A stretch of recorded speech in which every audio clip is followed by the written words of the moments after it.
to us about Jews in Soviet Moldavia and Romania after World War II, what you know and what we don't know. So I hope we learned something we don't know. Yeah, exactly.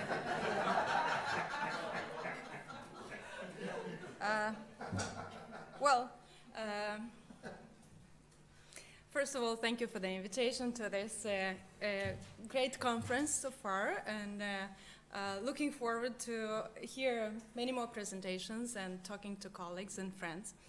And I want to start with a disclaimer that although I will be speaking about the history of Jews in Romania after World War II, I do not consider myself a specialist on this. Although I have two passports, one Romanian, one Moldovan. I speak Romanian, I'm a native speaker. And I responded to a kind request when I'll be speaking about Moldova to cover Romania. So bear with me. I know something, but I do not say that I'm a specialist on this period in this country. I'm truly grateful to both Zvi and Jan Gross because they already talked a lot about Romania, for example, and Soviet Union. And this way they will let me talk about what I really like to talk. And I know best, Moldova, of course.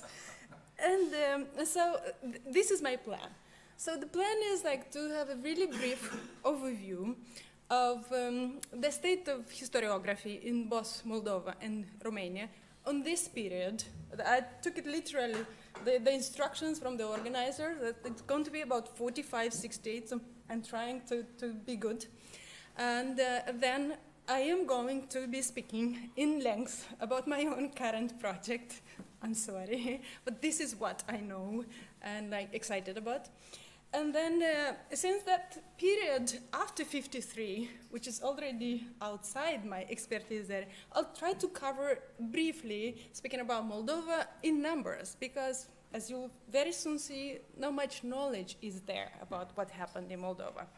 And then I'll do another brief summary of the knowledge, because I was asked actually to make more of a survey kind of description of the situation in Romania during this time. So that's the plan. And then the first observation about the current historiography in Moldova about Jewish history. There are no historical studies, end of story. And I am not trying to, kind of lay the ground for how great it is for me to come in this field or something. This is a sad situation, and we do have studies about, for example, 19th century history. We do have studies about Holocaust, including scholars who reside abroad. To come in this field or something. This is a sad situation, and we do studies about this period, about history of Jews in Moldova. And actually, for me, myself, when I started, and I'm a newcomer to this period because I worked on Interwar era and World War II, it was quite a shock to realize that there are none.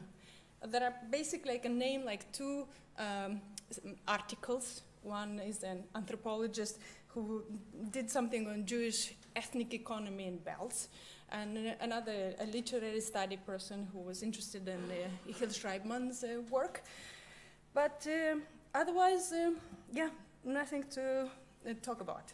So I'll move to Romania. The situation is better. And here it's interesting to see that specific topics are of interest in this country. So, for example, biographies of Jewish communist leaders as Ana Pauker or Leon Terutu. By the way, also, majority of the writings are done by foreign scholars, like Ana Pauker's, it's an American scholar.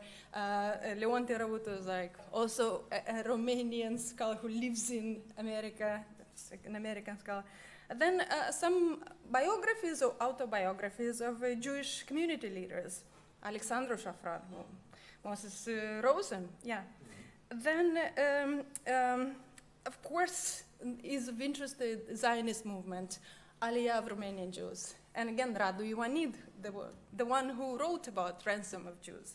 So, about some Jewish organizations, and we already know, we're talking about very active activity story of Jewish organizations in Romania after World War II, and their relationship with the communists, and some regional studies.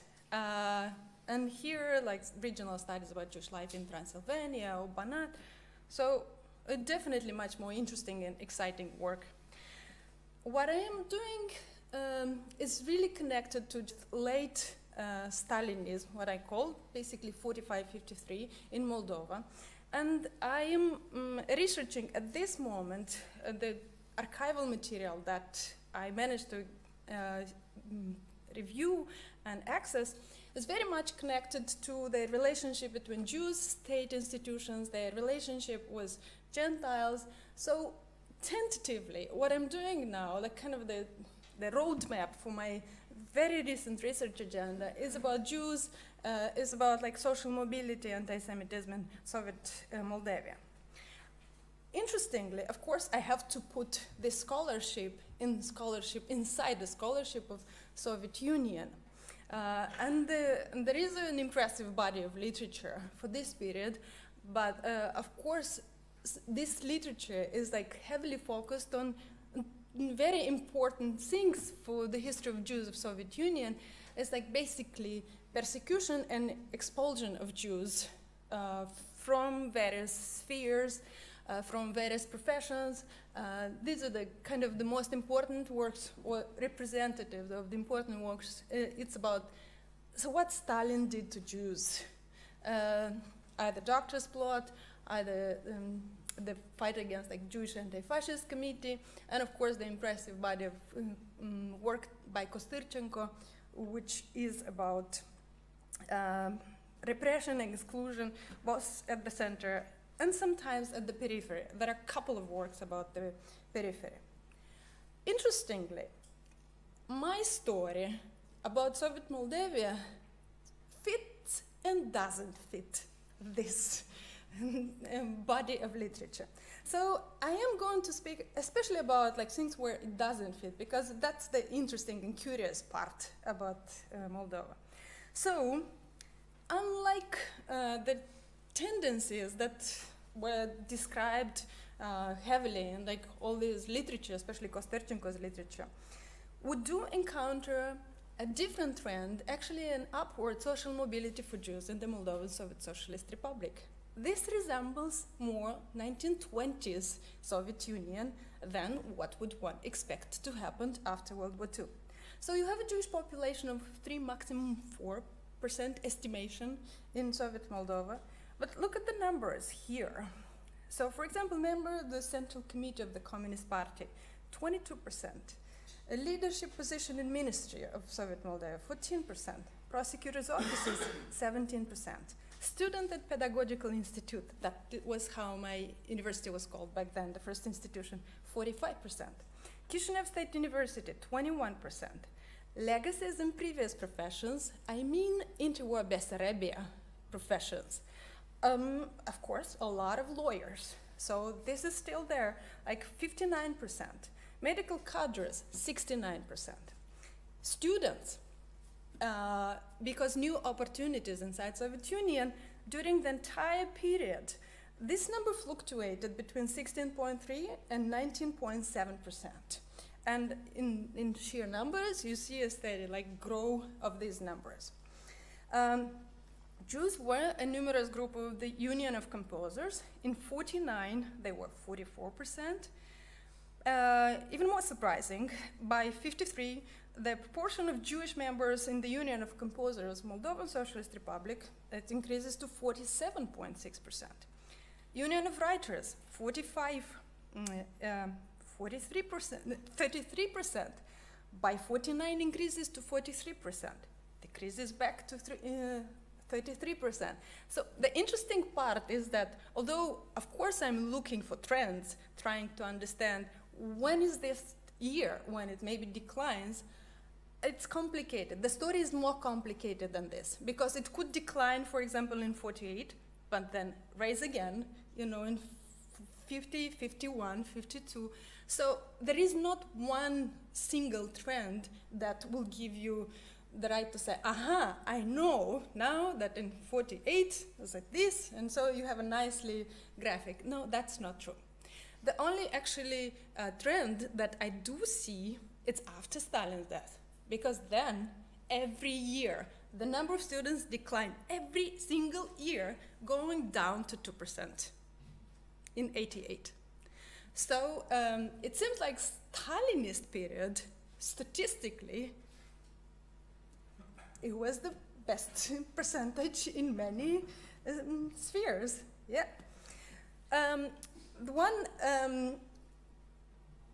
topic that I'm very curious, and what seems to me that is like less discussed, and my case can add to this discussion, is how the tensions that appear in this like newly Sovietizing territory could be integrated into the discussion of nationality policies, and especially this neo-Koreanization or new indigenization, because I do definitely see a lot of tensions, and different groups discuss issues connected to the new Koreanization in Moldavia. What do I mean? I'll just a couple of examples to illustrate my point.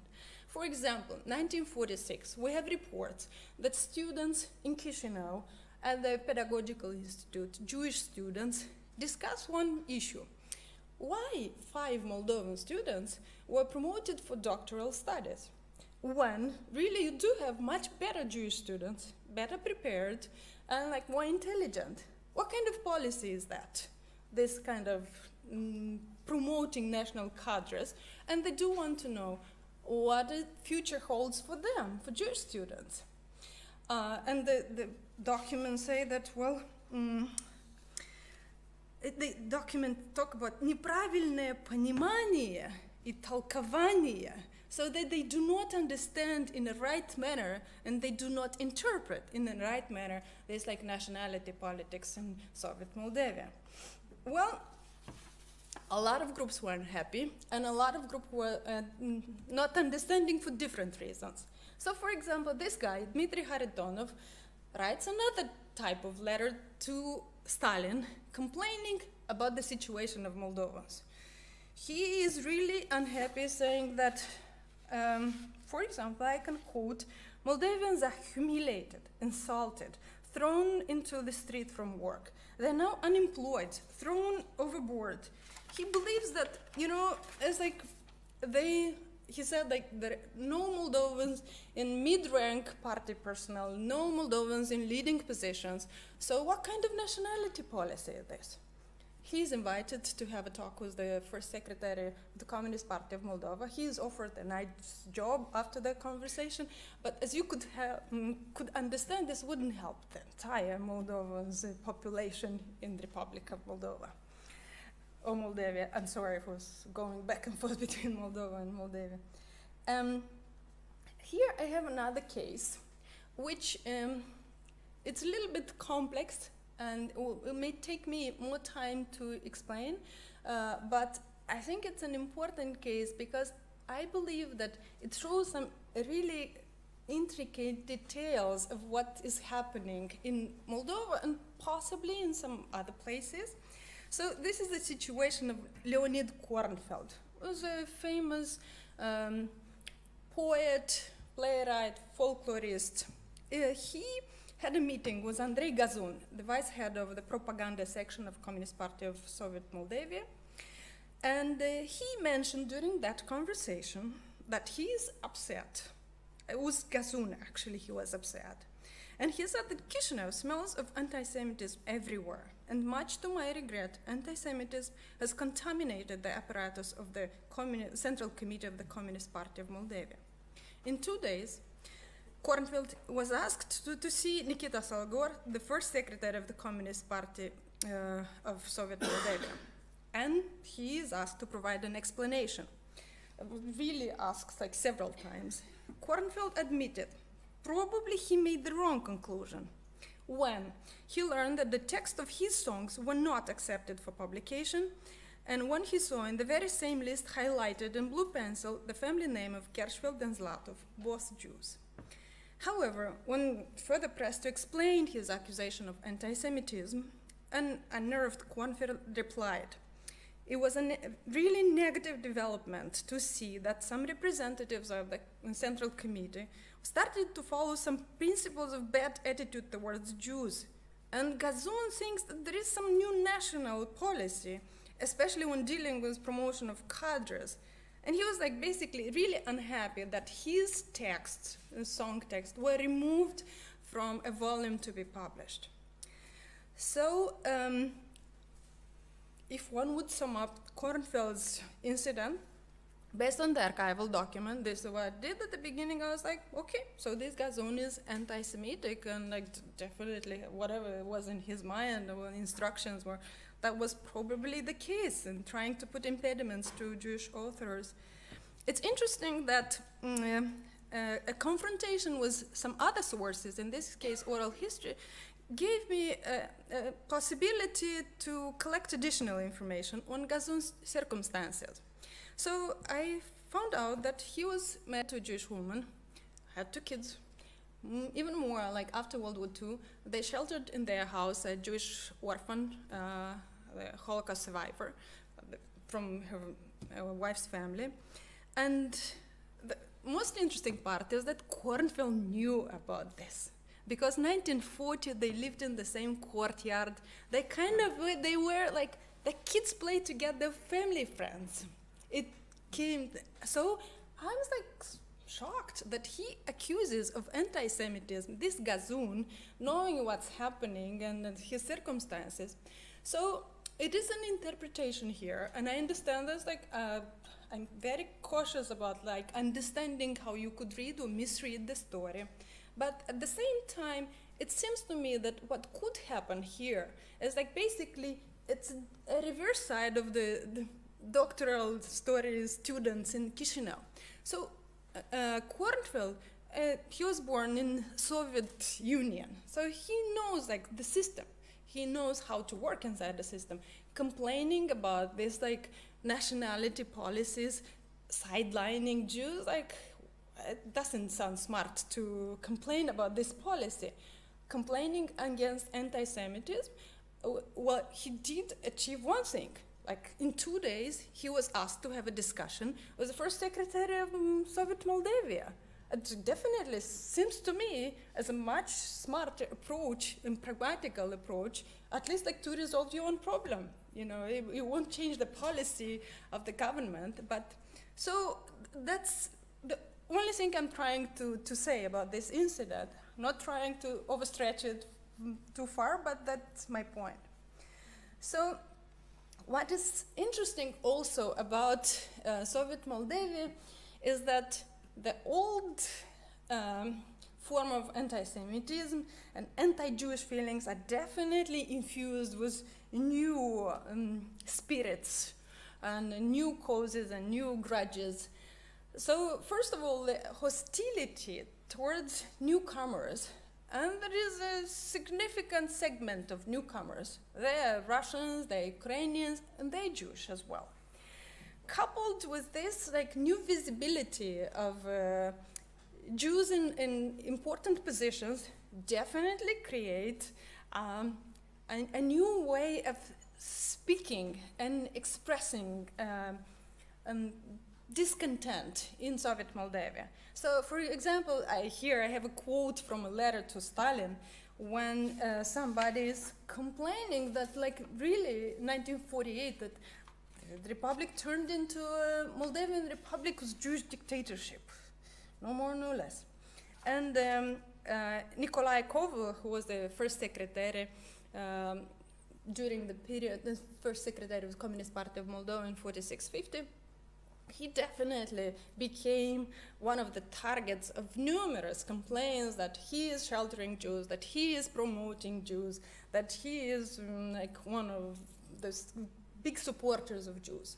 And his wife, who happened to be Jewish, you know, people write anonymous letters or letters were signed complaining that she is behaving, I'm quoting, like a Jewish empress. And she is planting Jews everywhere.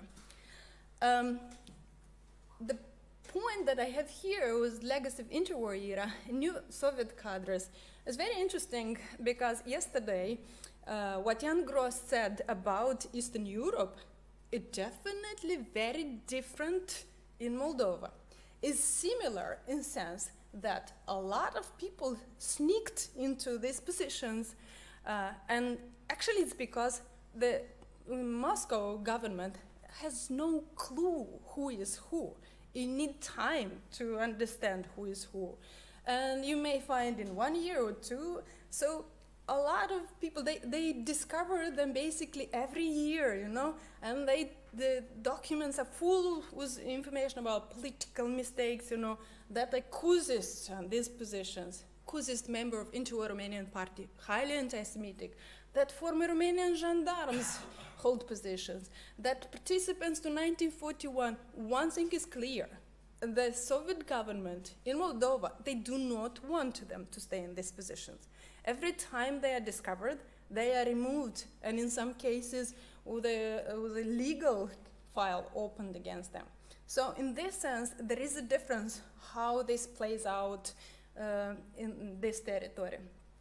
And of course, everyday anti-Semitism is striving and very difficult to fight with. At the same time, we do see that whatever's happening in Moscow, and despite Moscow very obvious anti-Jewish drive, at the same time, at least at this periphery, they do not want Gentiles to take in their hands any kind of like physical assaults or any kind of public expressions of Judeo-Bolshevik slurs. And people are punished here. People are punished with jail. And I'll give you some examples. The first example, speaking about trials, we talk about like hundreds of people arrested starting from 1944 in Bessarabia, Moldavia, because they were peasants, participated into killing of Jews. So hundreds of them, no kind of political involvement in these cases, but they are people who kill Jews, hundreds of them arrested. I would say, probably, I would speculate that maybe removing these people with hostile experience, maybe that also create a difference of like not a single incident of mass assaults on Jews in Bessarabia after World War II, coupled, of course, with the very strong and very controlling policies of the Soviet state. I'll give you examples of why people were arrested and put in jail in Soviet Moldavia. For example, the deputy head of the medical service of the Chișinău railways, Vitaly Dicun, 7 years of prison for anti-Soviet agitation, slander against Stalin, and hostile dispositions against the Jewish nation expressed through terrorist dispositions. You can guess what he said. Another person, like Mefodii Ivan, a kind of employee of the church in Chișinău, 10 years of prison, complained that the only people in Soviet Moldavia to live well are Bolsheviks and Jews who keep all the commerce in their hands. And he said also the Jews were not beaten enough, presumably during World War II, and that the Jews flew to Moldavia like locusts, dragging everything to the market while we have nothing. 1950.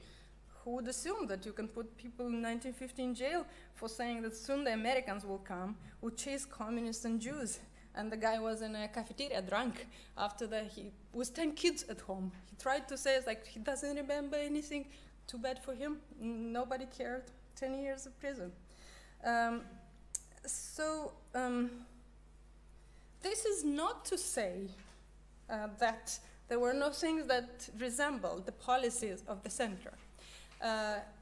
Of course, and some patterns of exclusions we also see in Soviet Moldavia. And it's interesting, I tried to understand like what kind of similarities. So, and how exactly Jews felt this expulsion.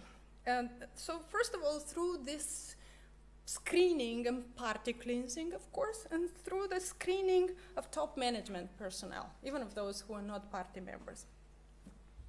You already know the whole arsenal. Why would somebody be expelled from a position? Of course, strong social economical background, almost all Jews had this like wrong socio-economical background, presence on the occupied territories, even when that time was spent in ghetto, especially if holding some kind of position in ghetto, for example, administration, because usually they are the people who had troubles under this rubric. And then hiding. Whatever hiding, it wasn't a good idea to hide from the Communist Party. It could be like hiding, I don't know what, some relative situation, you know, some conviction of some relative. It didn't sit well with the party. And so I briefly want to mention two cases that I chose, some kind of case studies during really high Stalinism, like late 52, trying to understand more, going in depth to see what's happening, for example, when complaints about the littering of cadres, zasarionность cadres, were sent to the center, to Moscow, and when inspections came to these like two units, Rybnitsa sugar plant and the Ministry of Civilian Construction, and these letters were signed by communists, letters complaining about zasarionность cadre. So I was curious what the inspections found, so trying to understand what were the local trends in Moldova, how were they different or similar to the center. So these are very intricate cases, but I will try to summarize what was discovered. So I'll give you examples, like who were the people who littered the plant. The head chemist Homchenko, who forgot to mention his father's service in Petliura's army. Engineer Brodskaya has relatives repressed. Chief Evlampiev worked for Germans during World War II. So basically, while Jews were present in the list, they were neither the exclusive nor the main target in the campaign. However, it's interesting to see two types of behavior of two directors that had to respond to these letters. So in first case, before the inspection, the guy from Rybnitsa asked the human resource person to remove any Jewish names from the list of people in responsible position. And he mentioned that they will say that I gather all the Jews here. So this is giving us a signal that at this time he was understanding what could bring trouble. At the same time, it's interesting that the guy from Chișinău, who had to present his way of defending himself, because he was accused that basically, under his lead, there were no Moldavians or Russian specialists. You read in between what was the implication. So he takes a completely different approach. He presents a very detailed characteristic of all the people he has, including Jews, and basically defending each of them. Why he or she is a good employee. He's doing the statistics. He doesn't, seem to be afraid of displaying statistics, including 17% of Jews, but he acts in a way differently. It basically shows that different people adopted different strategies, I don't know, based on their own maybe courage, their own reading of the situation, their own relationship with the power. A lot of reasons could be behind that. I will try to briefly wrap up this Moldavian side, because still keep in mind that I have to talk about Romania. So very briefly, I do see that in the post-war era, Jews benefited from social mobility in the Soviet Moldavia. At the same time, because of previous anti-Semitic legacy and fresh spirits against Jews because of the social mobility, we see that a new amplified anti-Semitism appears in Moldavia. Also, we do see that Jews are worried and watching closely this neo-indigenization policy here. Also, interestingly, situation with Leonid Kornfeld, but there are some other examples I'll be happy to talk about afterwards. We do see that the Moldavian authorities, they do not like when they're accused of anti-Semitism, and they choose at least to talk about it, at least to convince the person who is accusing them of anti-Semitism or something. So clearly the central message about like the pollution of cadres and fight with cosmopolitans, this is a giving signals to quite a number of people. We're giving signals that it's probably okay to express anti-Jewish sentiments. And even the Jews who did not suffer personally from persecutions are definitely very anxious about future during this time.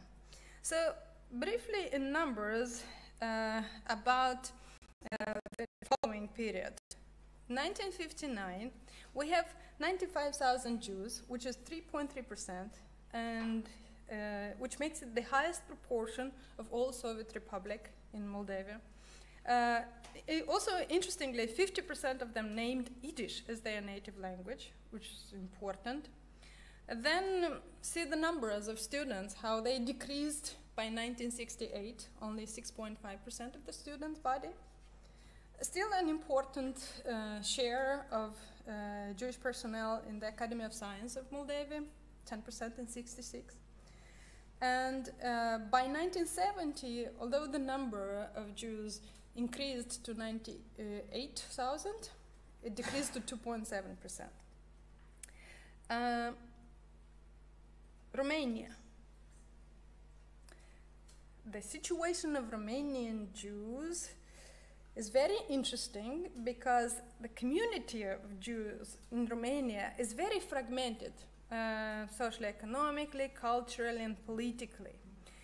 We're talking about different communities because, like, you have a relatively wealthy bourgeoisie in Transylvania and Bucharest, small traders and peasantry in Moldova, also Jews of Transylvania, some of them integrated into Hungarian culture, Jews of Bucharest into Romanian, Jews from Moldova, a lot of them like Jewish, Yiddish. So again, like supporting various political parties, the pre-war tradition, including Zionist and Communist.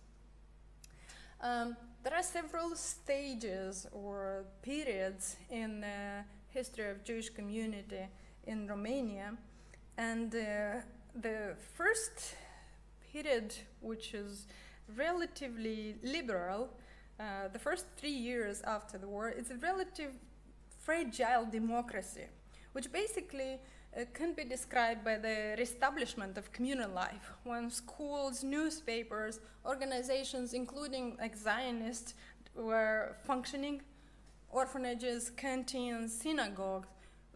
All of this that would be difficult to imagine Soviet Union, including Soviet Moldavia, and which Zvi already told us. Thank you very much.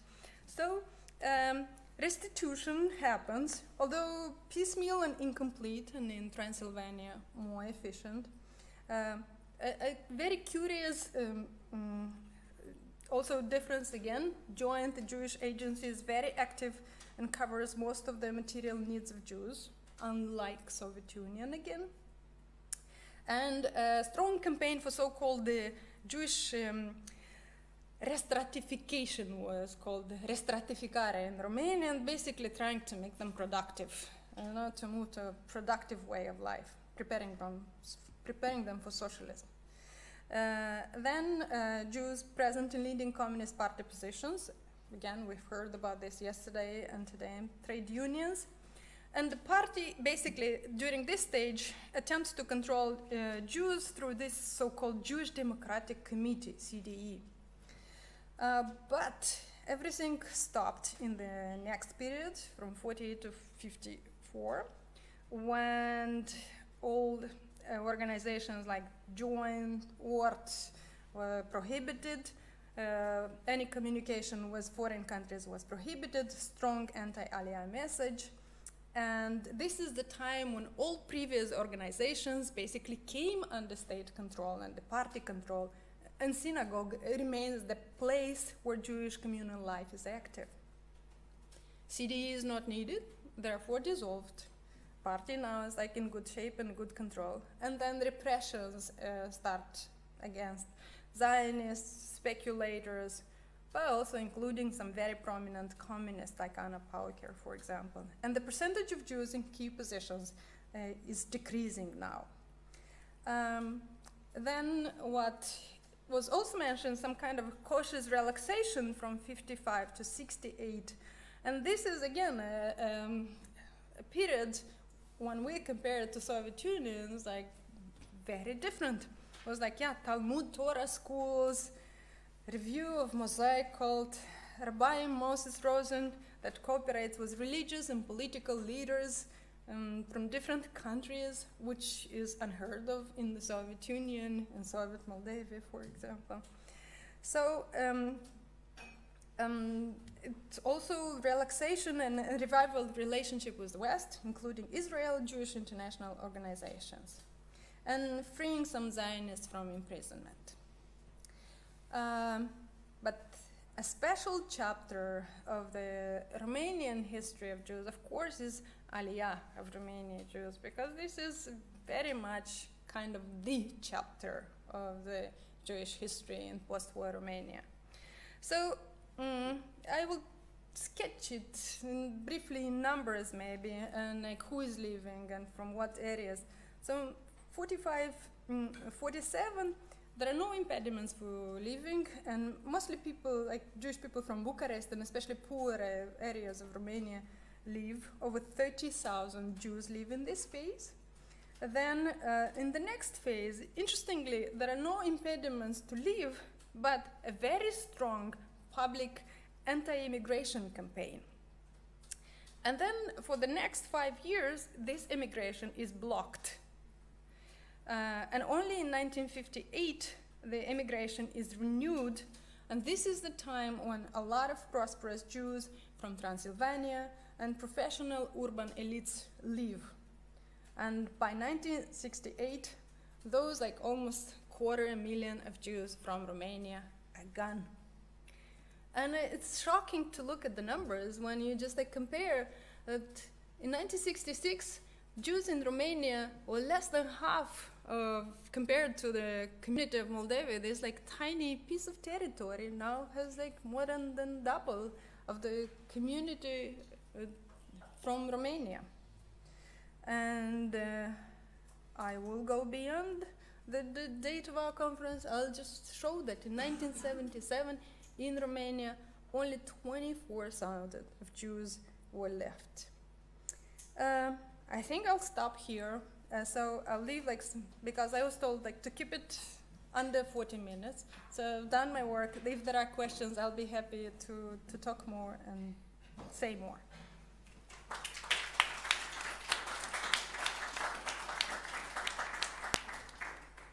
Yeah, thank you very much. And I think you've shown us that it's always important to look at a very local history also.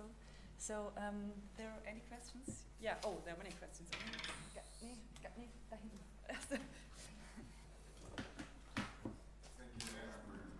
for your presentation. It was fantastic. So, a couple of questions. First of all, about Romania. Speaking about the period, almost by the end of your presentation, you mentioned 1948, 55. You show policy, the change in the policy toward the Jews from the authorities. But what about other minorities?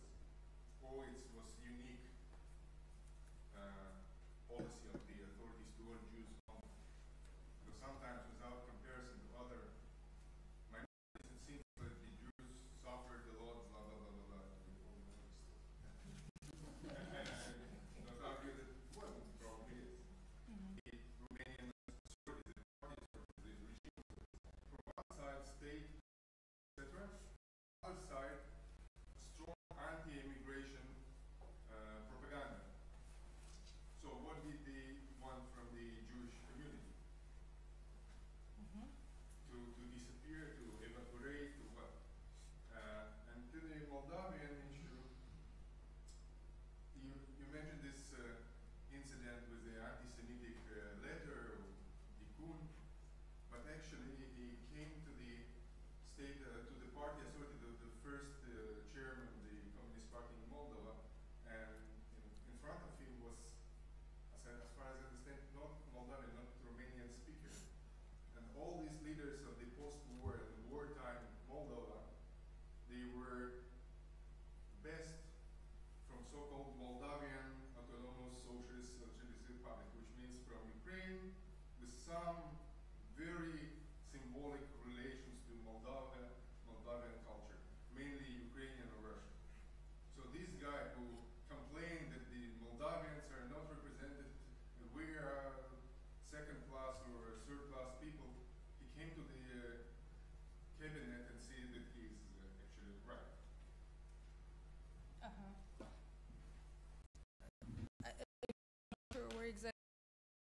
last question, well, I'll try to figure out. Thank you for the questions, and I'm so happy I had the disclaimer that like I am not a specialist on Romanian after World War II. But you are definitely right to say that it makes sense to integrate into the broader nationality policies. It's what I'm doing with where I'm specialist, like Moldavia. And there is a policy, the nationalist policy under Ceausescu is definitely becoming nationalistic Romanian, and with some like triumphalist notes about like history of Romanians, and there was like some serious changes in the who is really like the main nation. Very much like I would say like in connection with some of the pre-war lines of. Well, I didn't understand, like, which policy you asked me, what period? 48, Because you said, like, 50-something. Misunderstood. 52, 48, 55, it's way before Oh, okay. So you're asking about, like, Gheorghiu Dej period, like, about, like, Hungarians, attitude towards Hungarians, right? other minorities, policy toward other minorities. So how we can see the policy of the regime towards Jews without to compare it to the policy towards Hungarians, Roma people, Ukrainians in Bukovina, or Banat, all these territories. I would not be able to say, like, about, like, the comparison to Roma or, you know, to Bukovina. I'm sorry. I just, like, do not, like, know enough to, like, say exactly about, like, how were the policies towards these particular nationalities. But the pressure on anti-immigration, like, what did they want from Jews? So it seems to me that they want, because they wanted the Jews to stay, because it was about the prestige, because like staying in the, it was very important for the regime, for the prestige of like showing to the outside world that this is the, a order that is somehow superior to the capitalist way of life.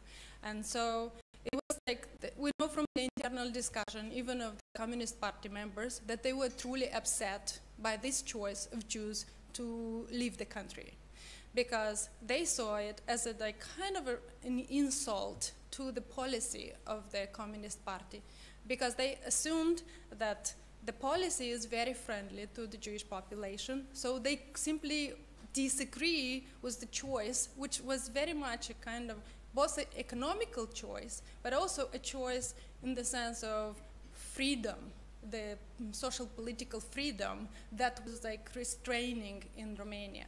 So in this sense, the party disagreed and was unhappy, so they were not yet ready to stop the physical movement, but they wanted the Jews by themselves to decide not to move away in order to validate the course of the party. I think that's the kernel of this policy. So this kind of love and hate relationship, what's happening. But in the Moldovan case, you know, this guy who indeed has a Romanian, Russian sounding family name, but was a Moldovan speaker, like he was speaking Moldovan. So sometimes you do have this like odd things when the family name sounds like, could be Konstantinov, but the guy is an ethnic Moldovan. So he would legitimately claim that I am representative, although he could have actually were cadres who grew up in Soviet, should speak, and they knew how to fight for their rights in the right political, yeah, like no Moldovans in this position, and the first second. And they have this dialogue when the person is saying, no, that's not true, the guy from Cadres. We actually would try. So he definitely came prepared. So he's like taking out examples and saying like, yeah, this guy refused, and this guy, and you yourself, didn't you refuse to go to such and such rayon? And he said that, but I am sick, I have this like condition. I was like, yeah, you see, like people have different things, but like you do not want to be in leading position somewhere, And he receives the position in Chișinău, actually, by the end of it. So now Misha is next and can maybe set an example for very focused questions. I'm interested in the Kornfeld case because on one level it seems like a typical example of patronage politics in the Soviet Union. So people know each other personally from a shared history, but then when they have an interaction where one of the two wants to gain access to resources, the interaction is sort of phrased in Bolshevik speak. Mm-hmm. Right? Mm-hmm. So, I work on patronage politics in art and military, and this is typical. Grekov calls Voroshilov, says, my work of art has been taken down from this exhibition, and Voroshilov intervenes and says, this is a good painter, I know him personally, put the painting back. But this case seems different because he's actually criticizing the painter. So could you say maybe a few more words about how you see this relationship working exactly? Mm-hmm. By the fact that there were some relationship of the incoming influx of cadres from other parts, from Ukraine, from Russia. When they would come to Chișinău, they will be newcomers here. They would not know many people. Sometimes they may come in circles, and these are professional circles, for example, writers. If they worked in similar institutions and they moved after 1940, they would know each other. So you have pockets of people who knew each other and kind of had this relationship, this clan and patronage, of course, once they were in position. But at the same time, you had too many newcomers to disrupt functioning this kind of system, clientelistic system in Moldavia. So definitely they would use the speech that they assumed that was correct, the Bolshevik speech, trying to avoid, at least like definitely in public and in writing, the knowledge or the previous dealing with each other. But in private, they definitely helped each other and promoted each other. Is this where you were trying to go, or you were trying to ask about something else? I mean, you don't have to answer now because okay. it's time, but what I find interesting is that in this particular interaction, there is someone whose text is taken out of an anthology. He's trying to get it back in, and in order to do so, instead of saying just nice things to and about his patron, he seems to be criticizing, or maybe I misunderstood you, but he seemed to be saying something about this guy who actually took in a Jewish orphan into his home and accusing him of anti-Semitism. Yeah. I mean, how is that the best strategy in this case? It is the best. I get you. Yeah. Actually, it is a good strategy pragmatically, because when you complain on paper about this guy's anti-Semitism, theoretically nobody knows anything about this guy's background. So for Kornfeld's own goal, it's very logical attitude, to complain based on like exact facts what happened with him. He says that this guy removed from my the volume, they removed my songs. He highlighted in blue 2 Jewish family names, mine and another guy. So he's anti-Semitic. It seems to me what I'm trying to say, that the logic behind is that he doesn't want to think or, explore the Jewishness around the family of Gazun, because he has no interest. It doesn't play well in his claim. He is interested basically in his own like professional interest is like he wants to hold a position that's important for him. He had like, I don't know, 40 songs out of 56 in that book, for example. So why he would even like talk or like describe or think about, like he could be emotional, but like pragmatically he shouldn't be emotional in this sense. See what I mean? Like even knowing the situation of Gazun's family, of taking the Jewish orphan and everything. I think it's about like pragmatical ways of solving professional conflicts. If this makes sense. So we have about 5 more minutes, so I'm gonna sum up now. I have 4 more questions, so I'm gonna bundle two. So you and maybe you can answer them. The situation between Transylvania, Bucharest, and Moldova. Only I have to be brief, so I will be bluntly. Only one point of not disagreement, but just be cautious. 1956, 1958. This is the key moment. So it's not possible to speak about cautious. There is nothing about to relax. So this is the the toughest period for the whole Romanian dictatorship, and the moment when the guys start to implement nation-building policies under a new flag. This is the key moment. So they take the moment of the Hungarian Revolution. They start implementing reprisals against a very wide range of enemies, every kind of counter-revolutions and so on.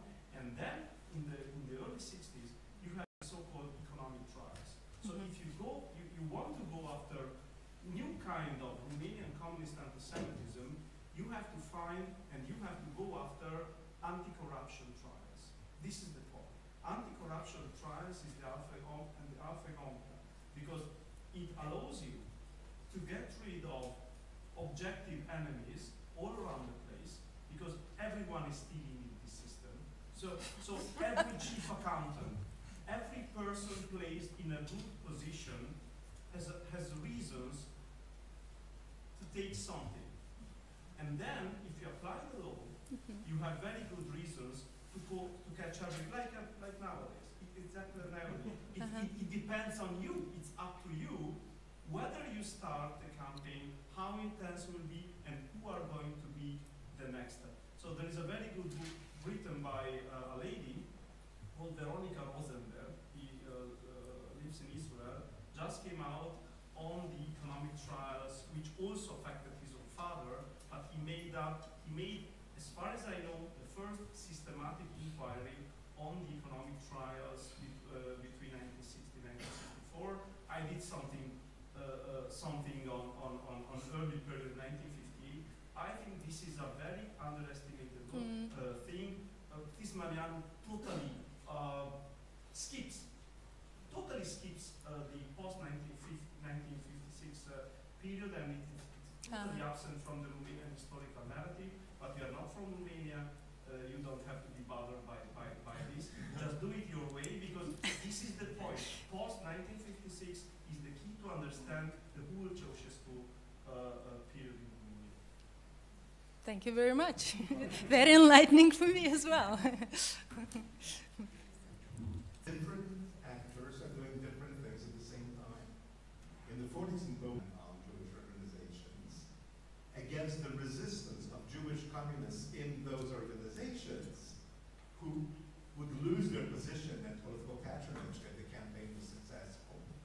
At the same time, there was a campaign against Aliyah that was orchestrated by Jewish communists active on the Jewish street, because if Aliyah was successful, they'd be left without a constituency.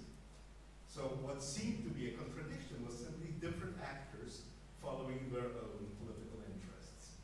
And a question, I noticed that the anti-Semites who got prosecuted were prosecuted for anti-Semitism committed quote-unquote abroad, when the country was under foreign occupation, therefore was not under Soviet rule, or they had some foreign connections. And the same seems to be true of Jews who lost their positions because they failed to reveal connections with abroad. So maybe the real reason for the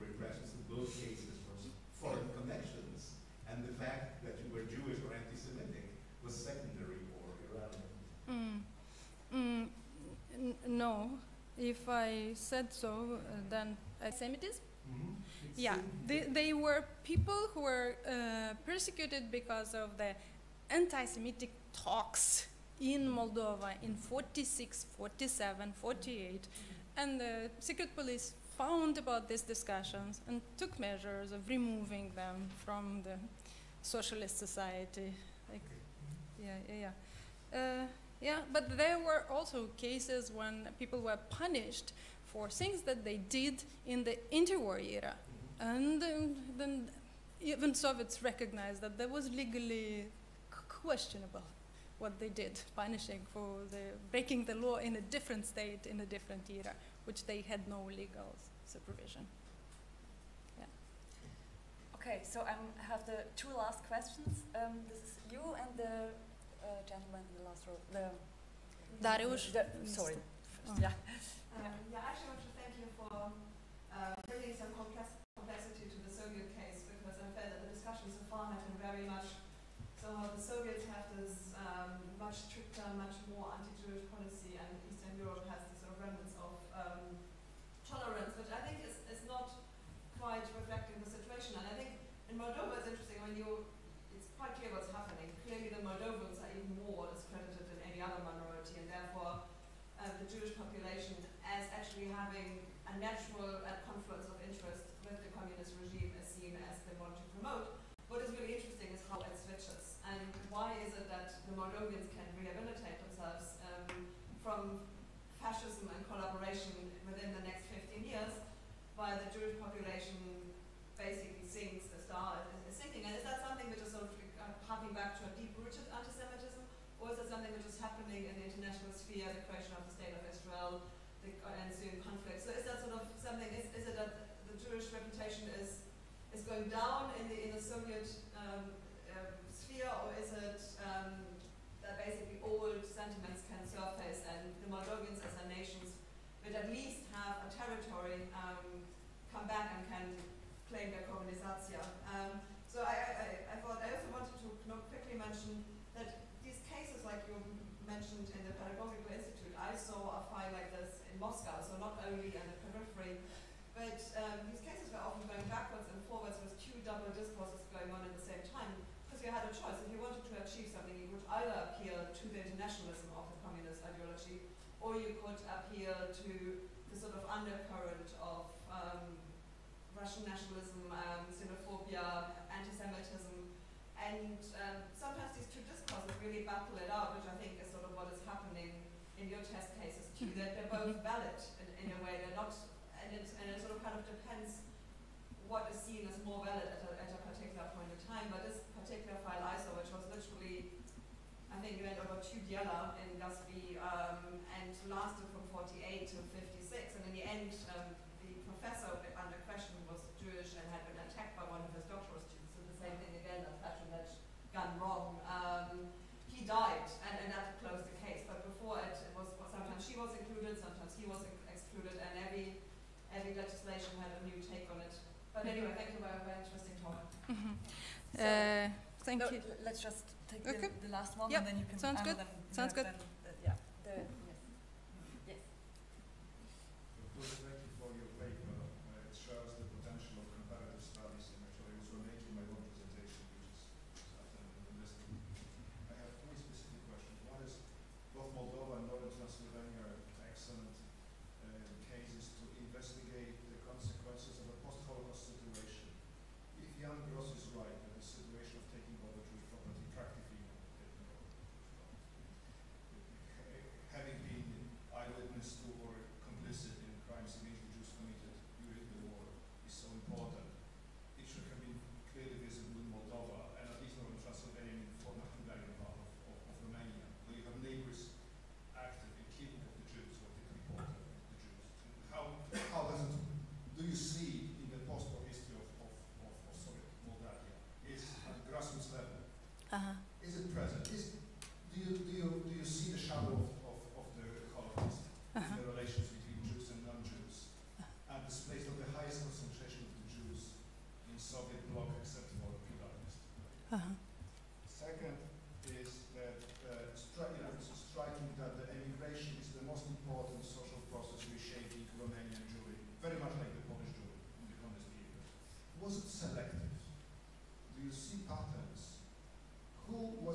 Thank you for all these questions.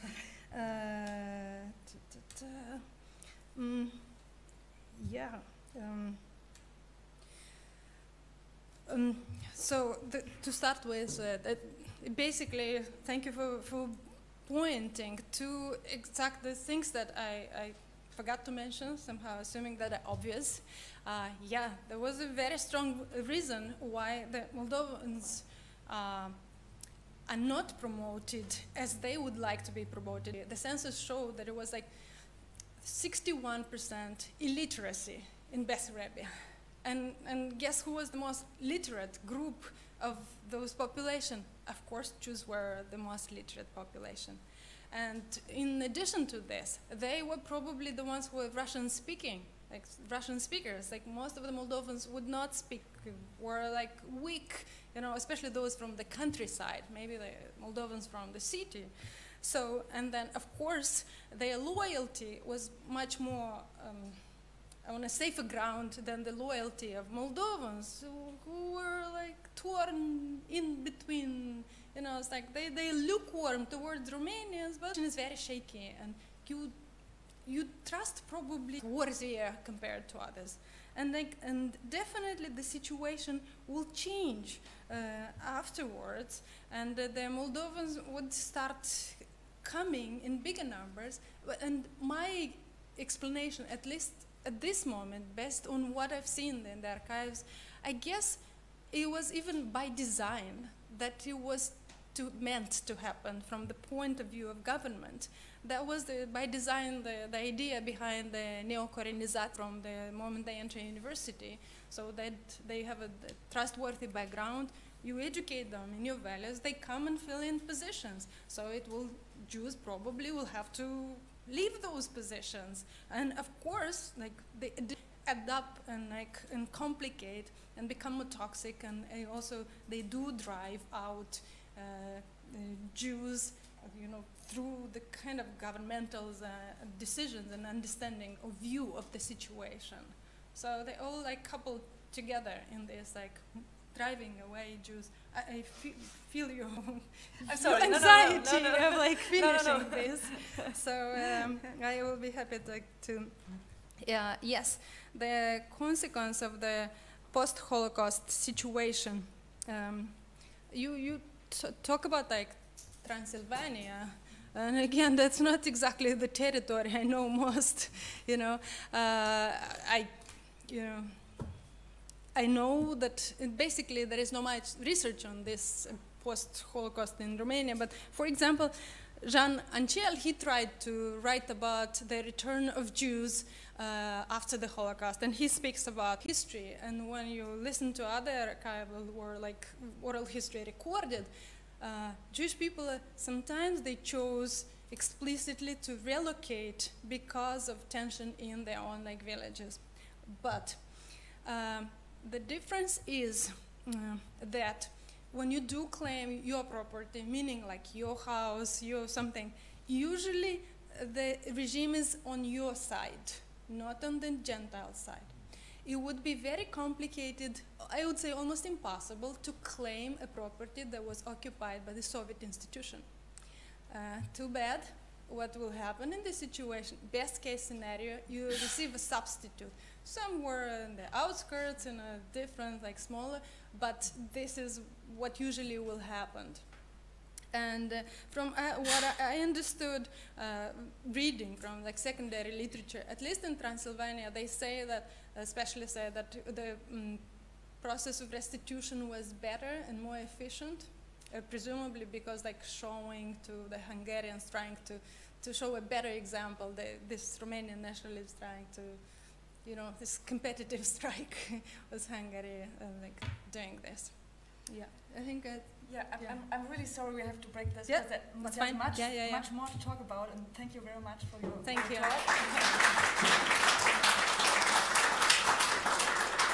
And we have to take a bit shorter coffee break, so I'll ask you to join here again in 15 minutes, right?